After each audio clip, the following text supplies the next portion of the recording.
The dynamite went off just after midnight. Della Marsh woke to the sound of it, a hard, flat crack that rattled the shanty's single window and sent her heart into her throat before she even understood what she was hearing. By the time she reached the well, there was nothing left to see but rubble and dust settling in the moonlight. Her only well. Gone in a single blast. She had 6 weeks left to prove up her claim. 6 weeks to show the land office she'd lived on this ground, worked this ground, survived on this ground, long enough to finally call it hers. Now she had no water to survive on at all. Someone wanted her gone. And they'd just proven exactly how far they were willing to go to make that happen. What she didn't know yet, what almost nobody in Corland Flat knew yet, was that the man behind that blast was running out of time too. His own wells were failing. His own herds were dying of thirst. And within days, he'd be racing her, in secret, for the exact same prize buried under 2 different stretches of the same dry ground. Only one of them was going to win that race. And only one of them was doing it honestly. If you've ever had everything you'd built threatened by someone who thought you'd simply give up and walk away, hit like right now, and tell me in the comments where you're watching this from tonight. Because what happens over these next 6 weeks is going to change everything, for both of them. 4 months earlier, none of this had even started. Della Marsh had buried her husband on this land the same spring she'd filed the claim papers in both their names. And she'd been proving it up alone ever since. Amos Ferris rode over most Sunday mornings, same as he had for 2 years running. Rain's not coming, Della.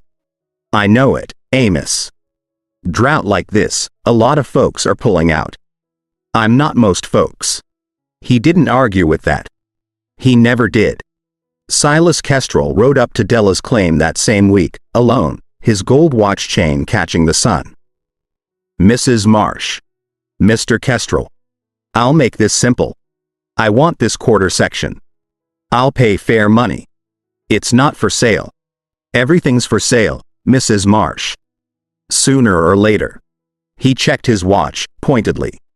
This drought's going to decide that for you, if you let it. Then I suppose we'll see. He didn't smile. He just turned his horse and rode off, unhurried, like a man who'd already decided how this was going to end.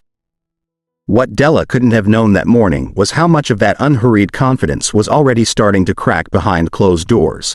In ledgers and stock counts Kestrel wasn't showing anyone yet. The blast woke half the county, or so Della would hear later. She didn't wait for morning to see it for herself.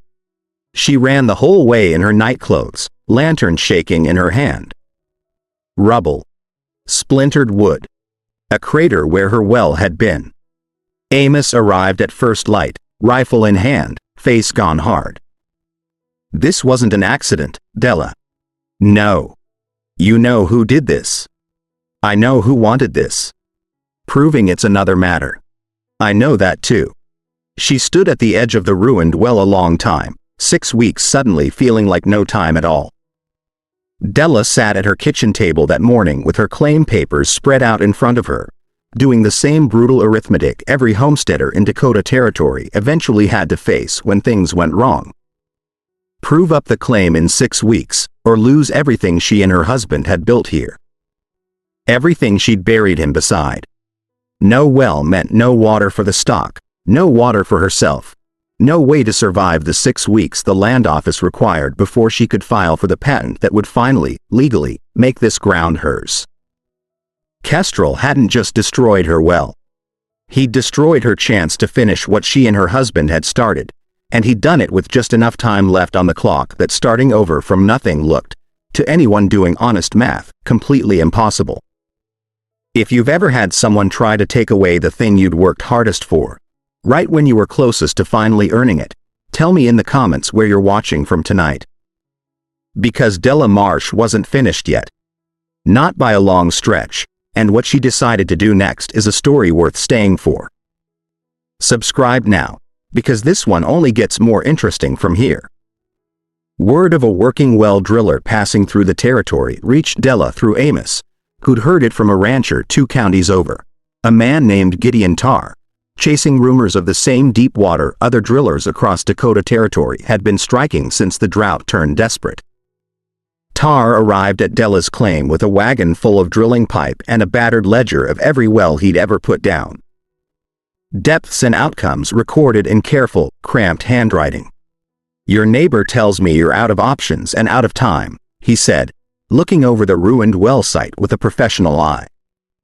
"I won't lie to you about the cost. Deep drilling isn't cheap, and there's no guarantee what's under this particular ground. I don't have money for guarantees, Mr. Tar. I have 6 weeks and no water." "Then we'd best get started," Tar said, "and hope this stretch of prairie has something worth finding underneath it." Della wasn't the only one gambling on deep water that summer. Across Dakota Territory, the same brutal drought that had driven her neighbors to consider selling out was pushing towns and homesteaders alike to drill deeper than anyone had seriously attempted before, chasing rumors of a confined aquifer running beneath enormous stretches of the territory, deep under layers of rock that had, until recently, seemed impossibly far to reach. Tar had drilled a handful of these wells himself over the past 2 years, and he talked about them the way other men talked about gold strikes. A town 2 counties over that had struck water at over 1,000 feet and transformed almost overnight. A homestead not 30 miles off that had spent its last dollar on a well that came up dry and bitter with nothing to show for the debt. There was no telling in advance which kind of story any particular stretch of ground was going to become. That uncertainty was exactly what made the whole territory hold its breath every time a new rig went up. Some towns had struck it already, wells that didn't need pumping at all, water rising under its own pressure straight up out of the ground the moment the drill broke through.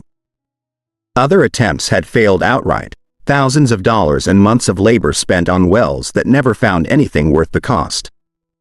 Della had no way of knowing yet which kind of story hers was going to become. She only had 6 weeks, dwindling savings, and Gideon Tar's cautious, professional optimism to go on. Silas Kestrel's ledgers told a story he'd been keeping carefully to himself for the better part of 2 seasons. His stock tanks were running lower every month, his shallow wells producing less each time he checked them. And the drought showed no sign of breaking before it finished what it had started on a cattle operation he'd spent 20 years building into the largest in the county. He'd told himself, at first, that buying up Della's quarter section would solve part of the problem. More land meant more options, more places to search, more room to maneuver if his own water gave out completely. Destroying her well had been meant to hurry that sale along. It hadn't worked. And now, watching a strange rig go up on her property instead of a moving wagon, Kestrel found himself doing arithmetic he'd never expected to need. How many more weeks his own operation could survive before he had to admit publicly exactly how much trouble he was actually in. He decided that night he wasn't going to wait to find out. If there was deep water to be found in this stretch of Dakota Territory, he intended to find his own, quietly, before anyone in the county understood how badly he needed it. Kestrel sent a rider 2 counties over that same week, further than Tar had come, to a driller named Buck Hanley. Cheaper than Tar, faster than Tar, and considerably less careful than Tar. Exactly the combination Kestrel was looking for in a man he needed working in secret and working fast.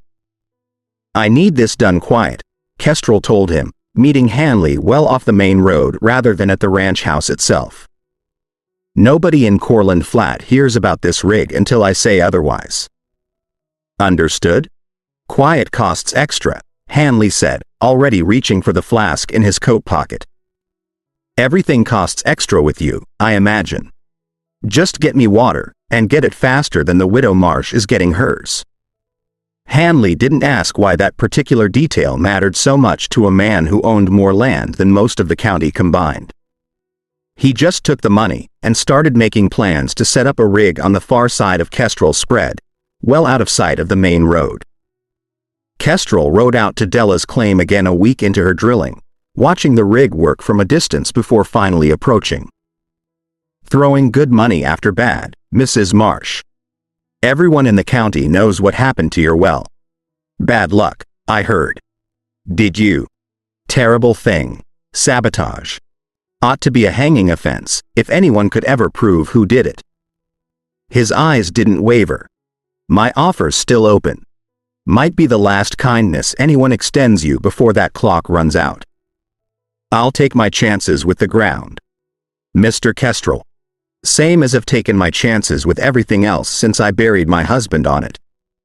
He left without another word, but Della noticed, watching him ride off, that his usual unhurried confidence had a slight edge to it now that hadn't been there before.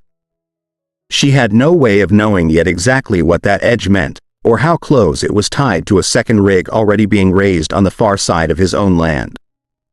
Amos rode the long way home from town 2 days later, a route that happened to carry him past the far edge of Kestrel's spread. And he pulled up short at the sight of a second drilling rig standing where no rig had any business being, half hidden behind a stand of cottonwoods. He watched a while from a safe distance, close enough to recognize Buck Hanley's rough handling of the equipment, close enough to understand exactly what he was looking at. He rode straight to Della's claim afterward, not bothering to dismount before he told her what he'd seen. Kestrel's drilling his own well, Della. Secret rig, cheap driller. Working fast and working sloppy from what I could see. Why would he need his own well? Man's got more land than anybody in the county. Land doesn't matter much if the water under it's run dry. Amos's face had gone grim. I think he's in worse trouble than he's letting on. I think that's exactly why he wants yours so bad. What Gideon Tarr was chasing beneath Della's ruined homestead is real, documented geology, a massive confined aquifer known today as the Dakota Aquifer, trapped between layers of rock deep beneath much of the Dakotas, holding water under tremendous natural pressure built up over thousands of years. When a well drilled during this exact era struck that aquifer cleanly, the results could be almost unbelievable by the standards of the time. Water didn't need pumping at all. It simply rose on its own. Sometimes with enough force to shoot well above the surface, driven by pressure built up underground long before anyone thought to go looking for it. Towns and homesteads across the territory that struck this aquifer during these very years transformed almost overnight, drought or no drought, because the water beneath their feet had never actually depended on the rain falling above it. That same aquifer, real records show, ran beneath enormous stretches of the territory, which meant, in principle, that Kestrel's own land sat over roughly the same buried resource as Della's did. The only real difference between the two operations wasn't the ground beneath them. It was how carefully, and how honestly, each of them was willing to go looking for it. If you love learning the real science behind a story that sounds almost too dramatic to be true, subscribe now, because that's exactly the kind of history this channel exists to dig up. Word of Kestrel's secret drilling didn't stay secret for long once Amos started asking careful questions around the county. Though most of Cortland Flat still had no idea the two operations were, in effect, racing each other toward the exact same prize. Della found herself watching the calendar differently after Amos's discovery, no longer just counting down toward her own claim deadline but wondering, some nights, whether Kestrel's rig might strike first, and what that would mean if it did. Would proof of deep water on his own land finally satisfy him, and leave her alone to finish her own well in peace? Or would it simply prove, once and for all, that he no longer needed her land at all, and free him to turn his full attention toward simply waiting her out until her 6 weeks ran out on their own? She didn't have an answer. She only had Tarr's steady, careful progress, and the growing, uneasy knowledge that somewhere on the far side of Kestrel's spread, a second countdown was running alongside her own. The drilling went slower than either Della or Tarr wanted, hard rock at depth fighting the drill bit at every stage, days lost to broken equipment and the simple, grinding difficulty of pushing a pipe hundreds of feet through ground that gave up nothing easily. A snapped coupling cost them the better part of 3 days early on. And a stretch of stubborn shale nearly cracked their only replacement bit before Tarr found a slower, more careful rhythm that kept the equipment intact at the cost of losing precious time. Della watched her savings dwindle alongside the calendar, 5 weeks becoming 4, 4 becoming 3, The same brutal arithmetic from her kitchen table now measured out daily against a drill bit's slow progress instead of abstract numbers on a page. She took to walking out to the rig every few hours. Not because there was anything useful for her to do there, but because standing still in the shanty with nothing but her own worry felt worse than watching the work happen, however slowly. Amos brought water from his own well most days, enough to keep her and her stock alive while Tar's rig kept working. A quiet, steady kindness neither of them made much show of. He never once mentioned the cost of the water he was sharing, and Della never once brought it up either, both of them understanding that some debts between neighbors weren't meant to be counted. 200 feet, Tar told her one evening, checking his ledger against the rig's depth marker. Deeper than most wells around here even attempt. If there's nothing down there, we're near the end of what your money can cover. On the far side of Kestrel's spread, Buck Hanley's operation was moving faster than Tar's. Exactly as Kestrel had paid for, and cutting exactly the kinds of corners that kind of speed required. Hanley skipped the careful, gradual approach through shale that had cost Tar those 3 lost days, pushing his equipment harder than it was built to handle in the name of staying ahead of a widow's homestead well he wasn't supposed to even know about. Kestrel rode out to check on the progress himself late one evening, impatience plain on his face. How much longer? Ground's fighting us bad past 300 feet. Hanley admitted, wiping sweat and grease from his hands.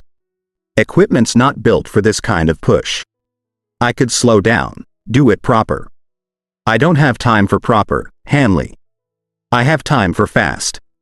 Kestrel checked his pocket watch, the same pointed gesture he used on everyone he wanted to hurry. Whatever it takes. Hanley didn't argue. He just went back to pushing his rig harder than it was ever meant to be pushed. The same reckless haste that had gotten him hired in the first place now quietly building toward a cost neither he nor Kestrel had fully reckoned with yet. With 11 days left before her claim deadline and barely enough money left to cover another week of drilling, Della sat with Tar at her kitchen table going over the numbers one final time. I can push another 30 feet before we're out of what you can pay me, Tar said. After that, I'll drill it for free if you want to keep going, but I've got my own family waiting on wages I haven't earned yet either. 30 feet, Della said. Then we'll know. Then we'll know, he agreed. Neither of them said what they were both thinking, that 30 feet might not be enough, that 11 days might not be enough, that everything Della had built and buried and fought for on this ground might still end with nothing more to show for it than a hole in the prairie and a debt she couldn't pay. While somewhere across the county, a faster, more reckless rig might already be pulling ahead of her. The drill broke through on the 29th foot of that final 30, a sudden change in resistance that had Tar shouting for Della before she'd even made it out the shanty door. What came up out of that hole didn't need coaxing. Water surged up the pipe under its own tremendous pressure, bursting skyward in a column taller than the derrick itself, drenching Tar and Della both before either of them fully understood what they were looking at. The roar of it was unlike anything Della had heard on this quiet stretch of prairie in 2 years of living there, water hammering down against dry ground that drank it greedily, dark mud spreading outward within minutes where there had been nothing but cracked earth an hour before. Tar worked fast to get the flow under some measure of control, rigging a simple diversion channel with whatever lumber was close at hand so the water wouldn't simply carve a new gully straight through Della's dooryard. Even controlled, the sound of it carried for what felt like miles across the flat, silent prairie, a steady, thunderous roar that drew attention from every direction at once. Amos came running from his own claim at the sound of it, arriving in time to see water raining down across ground that had been bone dry every single day of that brutal drought. He stopped at the edge of the spreading mud, hat in hand, and simply stared for a long moment before he found any words at all. Della stood in the spray of her own impossible well. Laughing and crying at once, 6 weeks of desperate arithmetic finally, gloriously irrelevant. She turned her face up into the falling water and let herself feel, for the first time since the dynamite went off, something that wasn't fear. Word of Della's strike reached Kestrel's operation within hours, carried by a ranch hand who'd seen the column of water from the road and couldn't help but talk about it at the bunkhouse that evening. Hanley heard it too, and heard Kestrel's furious response to it, and made the decision that same night to push his own rig past every reasonable limit rather than admit he'd lost the race. He worked alone past midnight by lantern light, forcing the drill through ground that had already been fighting him for days, ignoring every warning sign a more careful driller would have stopped to address. The rig groaned under strain it was never built to handle, timber creaking, pipe fittings straining against pressure building somewhere deep below that Hanley, rushing and half drunk with exhaustion, no longer had the patience or the sense left to properly monitor. The rig gave out just after midnight, a sound entirely different from the triumphant roar at Della's well. A sharp, grinding crack followed by a violent blowout of mud and broken pipe, equipment torn apart by pressure it had never been built to handle safely. Hanley threw himself clear of the collapsing derrick with seconds to spare, escaping with nothing worse than a broken wrist and a story he'd be telling, badly, for years. Kestrel arrived within the hour to find his secret operation in ruins, twisted pipe and shattered timber scattered across ground that had cost him nearly everything he had left to spend, and no water to show for any of it at all. He stood in the wreckage a long time, lantern light flickering across debris that represented the last of his hidden gamble, understanding slowly and completely exactly what he'd lost. Kestrel stood in the wreckage of his own secret gamble that night and understood, for the first time, exactly how badly his impatience had cost him. He'd spent 2 full seasons hiding his failing water supply rather than admitting it, spent his last real reserve of money and trust on a rushed, reckless attempt to solve it in secret rather than doing what Della Marsh had done from the very first day, facing the problem honestly, patiently, and with people he could actually trust to do the work right. The same aquifer that had made Della Marsh's homestead the talk of the county sat, in all likelihood, beneath his own land too. He'd simply never given anyone the time, the care, or the honesty required to go looking for it properly. If you've ever watched someone lose everything by rushing toward a shortcut instead of doing the hard thing honestly, I want to hear that story in the comments tonight. Because Silas Kestrel was about to learn that lesson in the hardest way possible. While the woman he'd tried to destroy was about to become the only person in the county who could actually help him. Subscribe now, because Root Chronicles is full of true stories exactly this satisfying. Kestrel rode out to Della's claim himself 3 days later, water still flowing steady behind her, the whole scene looking less like a homestead now and more like the beginning of something the entire county would be talking about for years. "I'd like to discuss access," he said, none of his old unhurried confidence left in his voice. "For my herds. I'll pay whatever rate you set. You tried to run me off this land with dynamite, Mr. Kestrel. Then you spent your own money trying to beat me to the very same water. In secret, rather than simply asking. Now you want to pay me for the thing you tried twice to take without asking at all. I'm asking now, Mrs. Marsh. Not demanding." Della looked at him a long moment, water still audible behind her, 6 weeks of desperate fear finally, completely behind her. "The county sheriff's been asking questions about that dynamite too. I imagine he'd be very interested in exactly how badly you need water right now, and how far you are willing to go to hide it." Kestrel didn't have an answer for that. He simply sat on his horse, gold watch chain catching the light, understanding for the first time in longer than he could remember what it actually felt like to have no leverage left at all. The investigation that followed moved faster once Della's well became the talk of the county. Witnesses suddenly more willing to come forward about a hired man they'd seen riding toward her claim the night of the blast. A man who worked, it turned out, for Silas Kestrel's outfit.